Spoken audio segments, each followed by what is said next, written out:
Let's hear what Charlie Kirk has to say about the Second Amendment. Now, we must also be real. We must be honest with the population. Having an armed citizenry comes with a price. Wow. And that is part of liberty. Wow. Driving comes with a price. 50,000 people die on the road every year. Wow. That's a price. You get rid of driving, you'd have 50,000 less auto fatalities. But we have decided that the benefit of driving, speed, accessibility, mobility, having products, services, is worth the cost of 50,000 people dying on the road. Wow. So we need to be very clear that you're not going to get gun deaths to zero. It will not happen. Right. You can significantly reduce them through having more fathers in the home, yes, by having more armed guards in front of schools.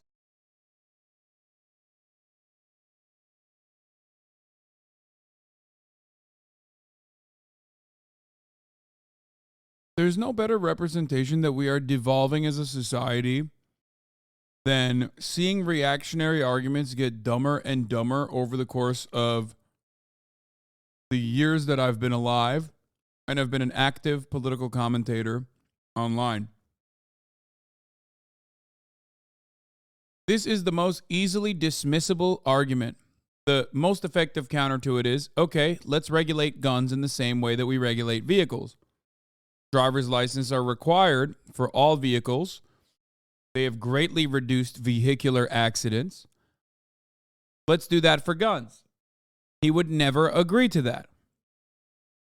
That's number one. Number two, transportation with vehicles serves a profoundly important purpose. Guns do not carry that level of importance. They do not, no matter which way you cut it. You can't light your cigarette with a gun, even though Charlie Kirk should try and do that, in my opinion. You can't ride your gun to work, even though, a lot of these people, these homosexuals, love riding their guns. Okay? They should just try and do it. Light your cigarette with a gun. Have fun. See where that takes you. If you love guns so much, light your cigarette with a gun. Test it out.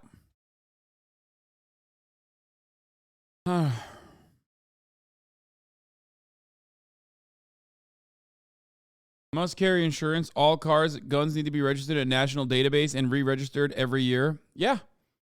None of these things qualify because they utilize the Second Amendment.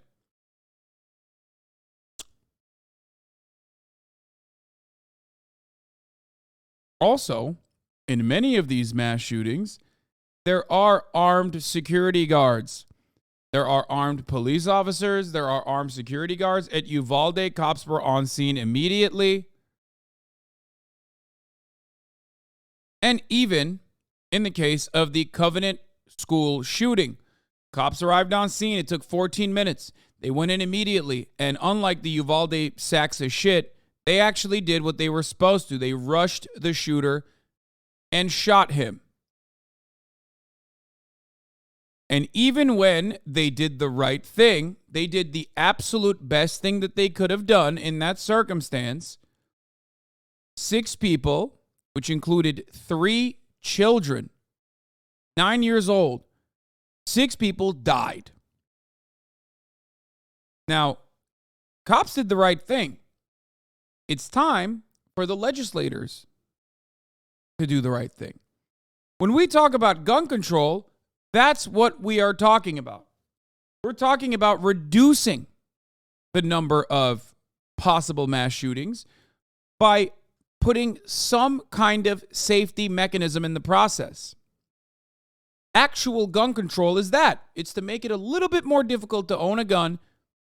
Not saying you can't own a gun whatsoever, but make it more difficult so that people who are suicidal can't have access to weapons and then use them to kill themselves. If you care about mass shootings, that's one issue.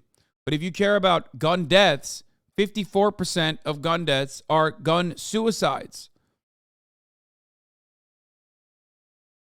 Men have an overwhelmingly higher rate of suicide because more often than not, they use guns.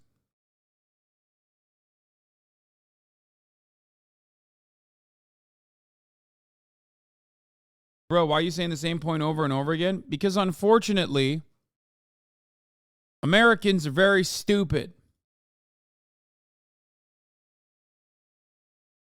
And I've been not only repeating the same talking points on this broadcast or this past week or this past month, I've been repeating these same talking points for the past decade. That's the saddest part. And it seems as though society has only devolved over the past decade that I've been saying the same exact shit.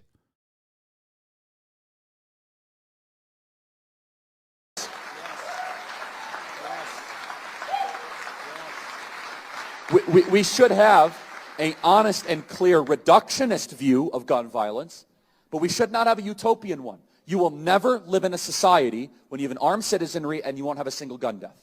That is nonsense. It's drivel. But I think it's worth it.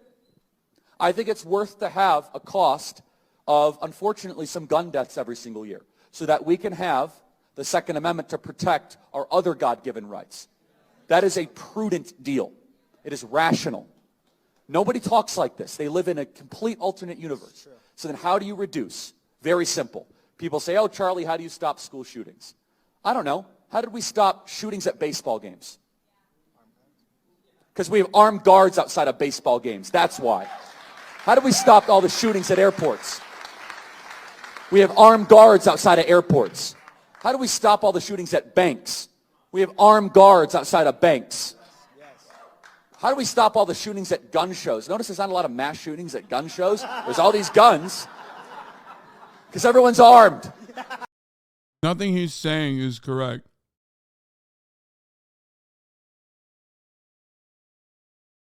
Like, there have been shootings in pretty much every single place that he just mentioned. What the fuck is he saying?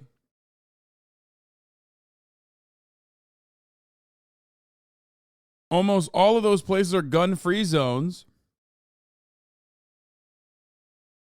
And there have been shootings in all of those places regardless.